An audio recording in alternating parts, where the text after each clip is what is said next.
Hello everyone. This is going to be a little bit longer video. I apologize ahead of time because the topic requires me to philosophize a little bit, and I'm going to show you a couple of interesting things as well.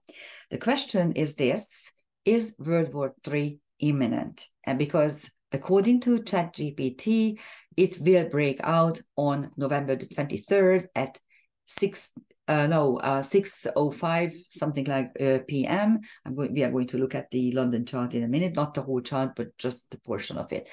And it's interesting because, of course, if you look around, you can see that violence is escalating. And you can also see that misinformation and disinformation is also escalating. And I have an acquaintance who about 10 years ago said that the Third World War has already broken out on an information level.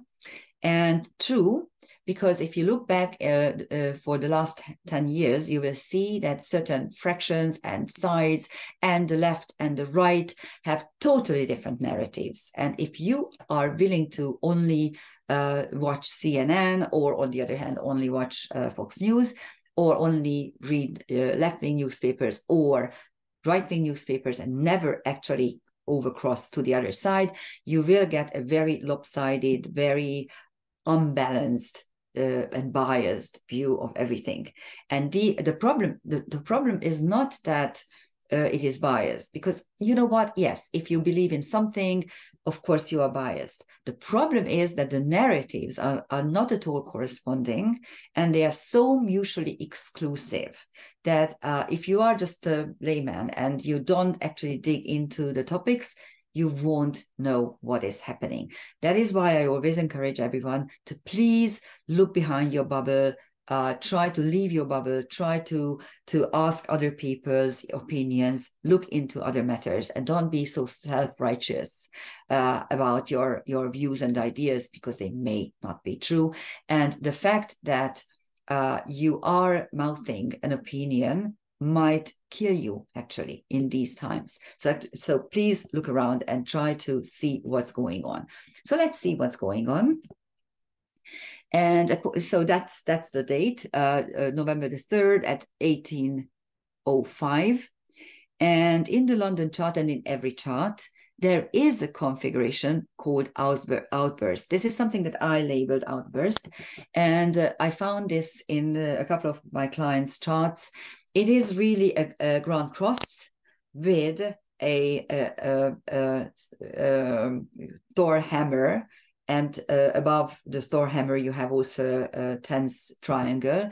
So actually, the way I usually describe it to my clients or my students is this: if you see a Grand Cross, you have a configuration which is very, very difficult because it has 2 oppositions and 4 squares, so only tense aspects. It is fully covering the whole chart, practically. And there's no release because, yeah, the energy is swirling evenly, so you don't have an apex, and you could actually tackle it at either or any of the corners, and so any could function as an apex. But what happens is that usually you are swirling around trying to reconcile this end or that end or this corner or that corner, and your whole life seems to be a struggle. And if this is dissolved by any way, even if it is done by tense aspects, then you can be grateful. And this is what's happening here with this Thor hammer configuration, or with the tense triangle. You actually have an apex. So this is where you can burst out of this confinement of the squares. And here the top is the Moon Chiron conjunction. The mutable square itself is made up by Saturn, Sedna, Lilith, Black Moon Lilith, and the triple conjunction of Ceres, Mars, and the Sun. The orb is a little bit wide to my taste, but since this is a very important moment, an auspicious moment, I decided to allow the aspects to just float around a little bit. So that's what it is. Of course, Saturn is the Lord of Karma, and it brings you severity and seriousness and structures and burdens and baggages. Sedna is creation through dissection. Black Moon Lilith is the third turning point of the lyric myth, describing the goddess who returns to the Garden of Eden and tries to rectify the fact that Eve was not given a soul by Yahweh. And so she turns history around by giving power to the second wife. And then Ceres Mars is about how we can fight or defend our home or our nation or our family. And the sun, of course, is infusing it with energy. So that's the thing. Also, we are going to look at the transcendental object in a minute, but also it's the fact that Mars Ceres are almost exactly conjunct to the minute, and they are also aneretic. So these are stalled. This fighting energy is stalled, luckily. And the Mars at an aneretic degree in Scorpio is ruling the Chiron moon conjunction. The moon in Aries is very self-centered and willful, and Chiron, of course, is going to be in Aries for 12 years. And it tries to heal our wounds around wars, aggression, violence, fire, all kinds of negative things.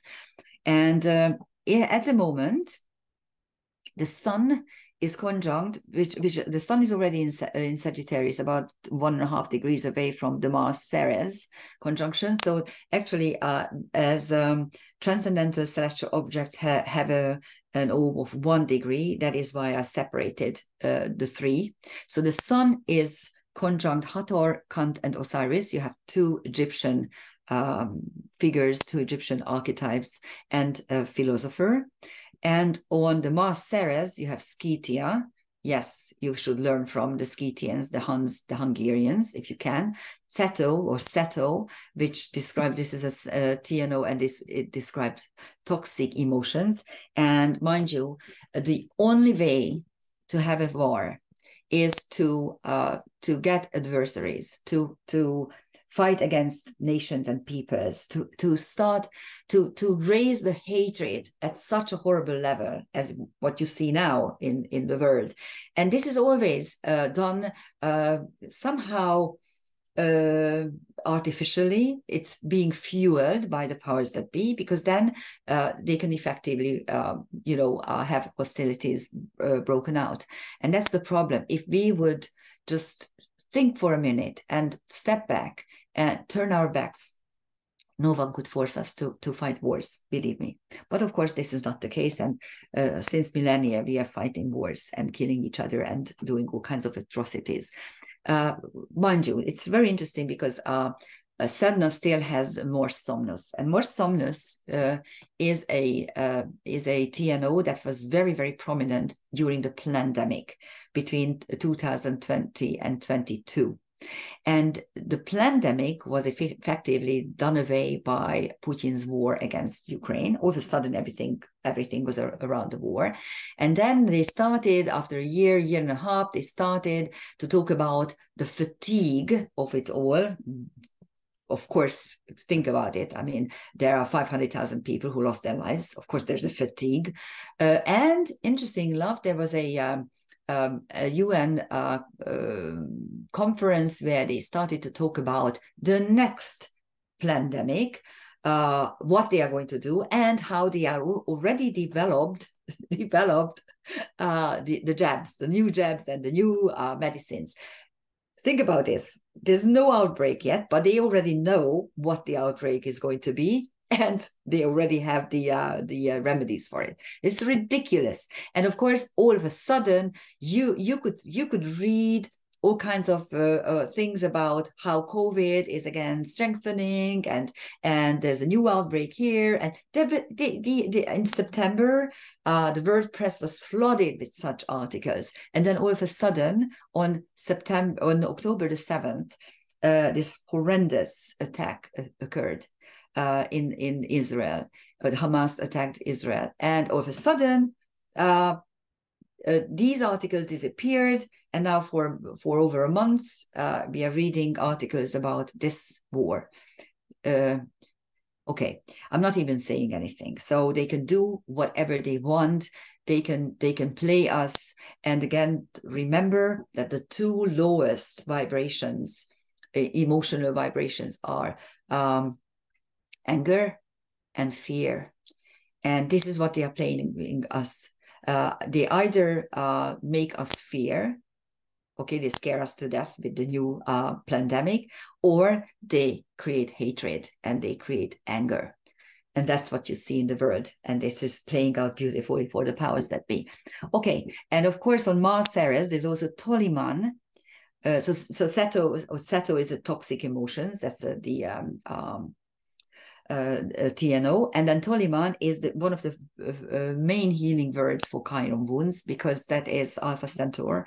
The whole constellation Centaur can only be seen from the southern hemisphere, so you won't be able to actually observe it here on the northern hemisphere. On the moon, you have two bright stars, Alpheratz and Alderamin, and on Chiron, you have Shiva and Lachesis. Shiva with W is a Slavonic love goddess. So love could heal those karmic wounds. And Lachesis, she is the middle of the fates. She is the most important of the three fates, because she is actually measuring out your lifespan, measuring out what you need to do. As Clotho is the one who is creating the threads. And then the third one, Atropos, is cutting it into fashion, so to speak. But Lachesis is the one who is combining everything and giving you your fate, so to speak. And on Sedna, you have Themis, Helio, Mors Somnus, and the Pleiades. So the Pleiades are there. They're going to be there for 2.5 years. I just checked. So you will have the blessing of the goddess, the creator goddess, in difficult times, and you will be able to rearrange your life. You can actually select the non-working segments and try to concentrate on what is really working. And on the Black Moon, you have two other strong women, Hecate and Hestia. Hecate is the dark moon goddess, and Hestia is just like Vesta in Greek mythology, the high priestess and the focusing principle, something very similar. Although Hestia is more linked to guided imagery, guided ceremonies, while Vesta has a more broader connotation. Okay, and then as I was looking at the chart of the 23rd, which is presumably the breakout of the Third World War. I was more interested in what happens a day before, on the 22nd of November, because the sun is entering Sagittarius at 14:03 London time. Now, I normally don't do ingress charts, except when they are quarter charts. So for the four cardinals, because that is more important for me. I don't really pay attention to energy switches, although it is always important whenever any celestial object leaves one sign and enters another. There's a shift in the space-time moment, of course. But this particular time, I noted this when I was looking at energies for the year 2023. Last year this time. I'm already looking at the next year, of course, and I'm making notes, which I'm going to show you that there's something what we could utilize as well ahead of time already. But this was a date that I jotted down way before Chat GPT came out with the date for the Third World War as November 23rd, because this is what's happening. So the sun is moving into Sagittarius. Mars and Ceres are still at the very, very end of Scorpio. And Sedna is at 0 degrees 00 Gemini, ready to move back into Taurus. And of course, Saturn is at 0 degrees something, 48 or something like that. So still within the 0 degree sphere, so to speak. So you have this T-square, and then Pallas Athena is dissolving this T-square. In the London chart, you can see that the moon will be moving into Aries the next day on the 23rd, but it's still here, still in Pisces. And in a separating conjunction with Neptune, but of course also rising. And by the way, this energetic mass is ruling Chiron and the ascendant as well, and of course the North Node and Aries. The North Node Aries conjunction is still very, very tight, so almost exact, but it's already separating. So this is the starting point when these two are separating, which effectively means that your goal to learn to fight for yourself under drastically altered outward circumstances is still possible, but you need to pay attention to it, because soon this energy is also going to, this window of energy is also going to close. And then you have the Vesta dark moon IC conjunction. So the dark moon is the acceptance of the curse, and the trans-Pluto black moon conjunction is still very, very tight. It's also separating by now. Okay, so these are the highlights of the London chart for this mutable T-square, very tight mutable T-square. And here's the mutable T-square itself. You can see the degrees. The sun is at 0 degrees Sag, Saturn is at 0.48 Pisces, and Sedna is at 0 degrees 00 minutes seconds in Gemini. So that's this very pressing energy of at the apex of which is Saturn, the Lord of Karma, that you need to actually understand what are the non-working segments of your life, and you need to act accordingly. And what is happening here, and what is helping us here, is the fact that Pallas Athena is making a trine with Saturn. It's a water trine, so actually it creates a mutable water engine. The square is mutable and the trine is water.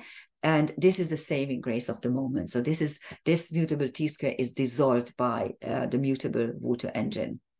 If we look at the transcendental celestial objects really quickly, Saturn doesn't have any, interestingly enough. On the sun, you have Osiris and Toliman, as we saw previously. On Sedna, you have Helio, Themis, more somnolence than the Pleiades. So it's exactly the same as it is going to be on the 23rd. But Pallas Athena has Sisyphus, Ginevra, and Haumea. So how is our wisdom working?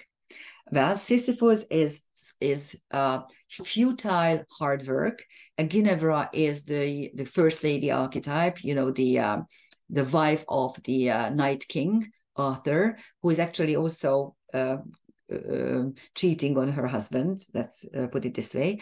And then Haumea is a TNO. She's a Hawaiian goddess, creator goddess, who is constantly renewing and rejuvenating herself in order to have more children with her own sons and grandsons. So actually this rejuvenation, this way of life, that the only way that I can actually live through everything is to rejuvenate myself. It's also linked to plastic surgery, which has gone a little bit too far in modern times. And Sisyphus, the Sisyphus-Ginevra conjunction kind of indicates that if we want to dissolve this tension, it looks futile and it needs a lot of work, but with liaisons, with commitments and contracts and being there for each other, we can actually do it, and by rejuvenating ourselves. There are further TNOs at 0 degrees of the signs. This is something I always do when I see things at 0 degrees, because to my mind, 0 degree is a shift into a new energy. So actually, if there is anything that helps or obstructs this shift, we should be able to know about it. And I found 2 TNOs at 0 degrees. One is Manve, and the other at Aries, 0 degree. So it's the solstice point. And Cancer at, not solstice point, sorry, the equinox point, and Cancer at the solstice point, the summer solstice point, as Bolus. And on Manve, there's also Heracles, the hero. And Manve is he's the king of the Valars in Tolkien's Silmarillion. I did some piece on him in one of the videos. I don't remember which one, but whenever it was prominent, I tried to give you an extra idea of what these TNOs are for. The best way to understand them is to read the myth or to read the stories. And Manwe is linked to the birds, to the sky, to the clouds. He is ruling those, and its motto is that I can travel anywhere. So it's linked to astral travel actually, but it gives you perspective. There's a saying in Hungarian when we use it like bird's perspective, bird's eye view, almost the same. And when you are up there, you can see everything. So this is the bird's eye view. While Asbolus is a centaur who is a seer and an oracle, but he is not believed at all, so they don't pay attention to what he says, but when occasionally he makes a mistake, he's being ridiculed.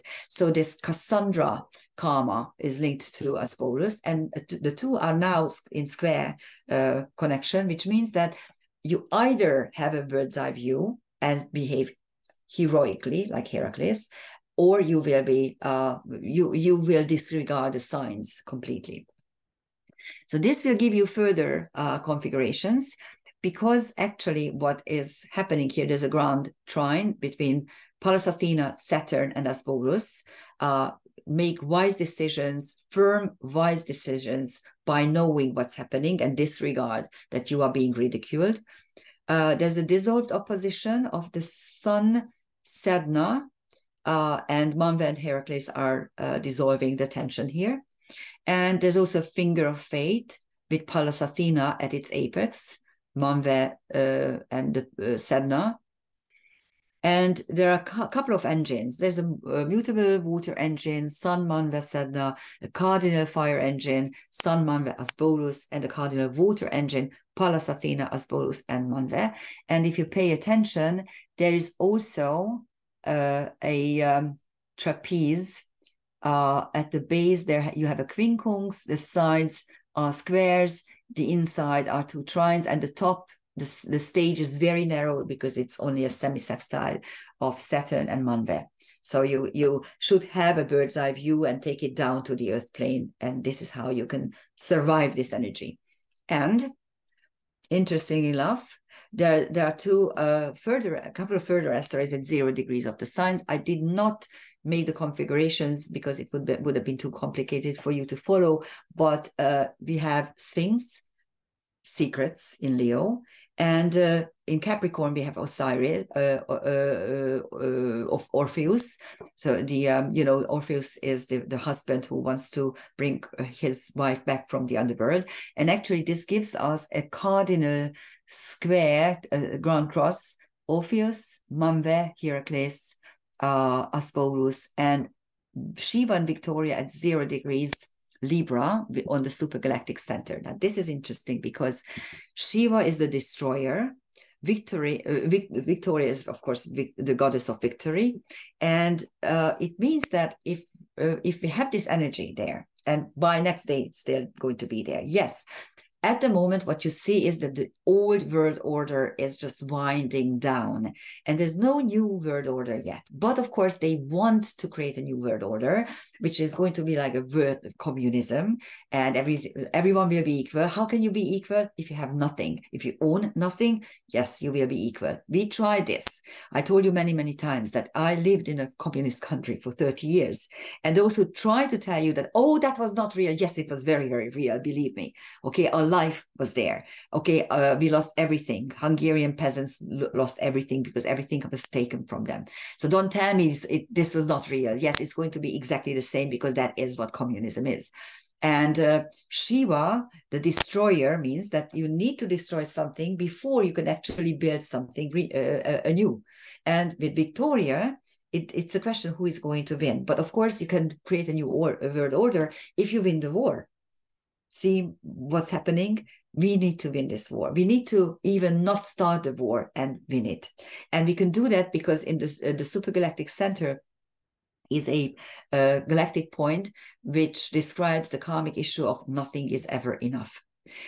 So that's the energy. And of course, then as I was looking at the chart itself and also the next year's placements, this is what we have. Is there a potential happy ending? Yes, if we make it, because the Aries North Node conjunction will be separating, but at this moment they are very, very, very exact. So the conjunction is still exact, and Aries is making a decile, a 36-degree aspect to Sedna.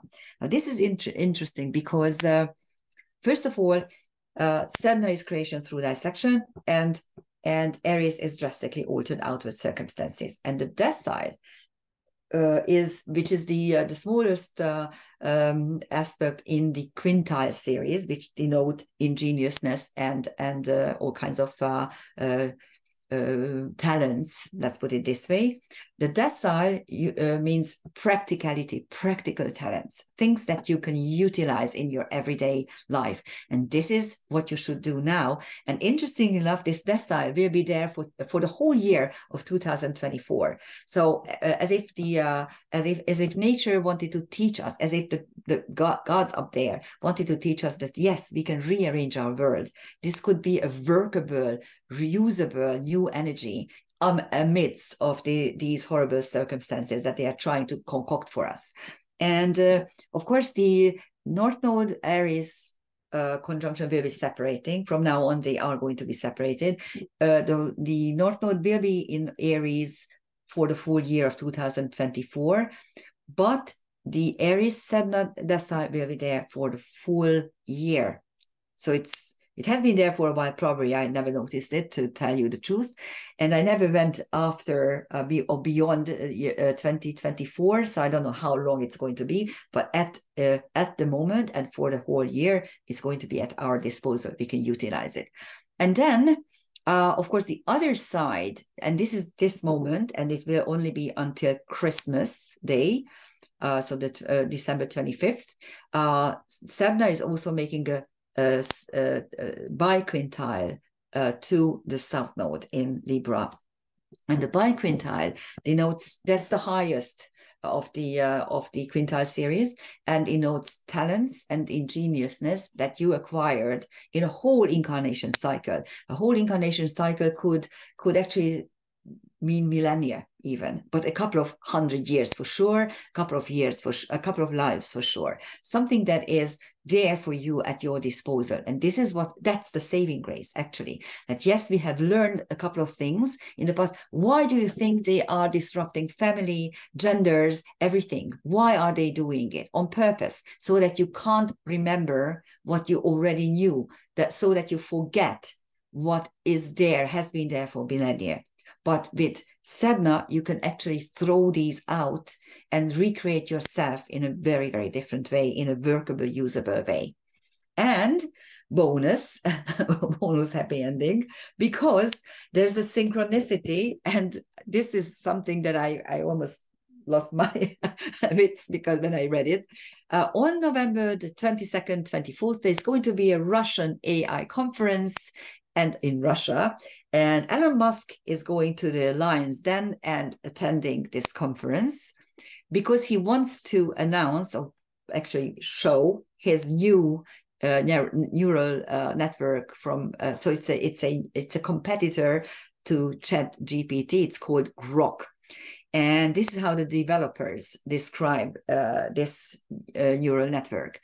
Grok is an AI modeled after the Hitchhiker's Guide to the Galaxy. And if you haven't read Douglas Adams' work, please do it. I love this novel. It's actually 4 novels. It has 4 parts, but you can read them individually. It's one of the best novels in the world, really. It's such a shame that Douglas Adams died. Because it's a brilliant novel. He probably was a UFO because he looked at us human beings from such a different perspective. It's hilarious. Read it. And I was so elated when I read this portion of the news that really they are creating this new AI. Wonderful, because listen, so intended to answer almost anything and far harder, even suggest what a question to ask. Love it. Grok is designed to answer questions with a bit of wit and has a rebellious streak, so please don't use it if you hate humor. And this is what lefties hate. Lefties hate humor. Humor is something, and wit is something they can't tolerate. They because they are so sour, and because they are always so self-righteous, they don't know how to laugh anymore. Laugh at ourselves. We need to get humor back into our lives, and we need to learn how to laugh at ourselves and how to laugh at the powers that be who want us to hate each other and want us to fight with each other. Let's not do it. Let's laugh at them. That's our only weapon. Thank you for listening. Bye-bye.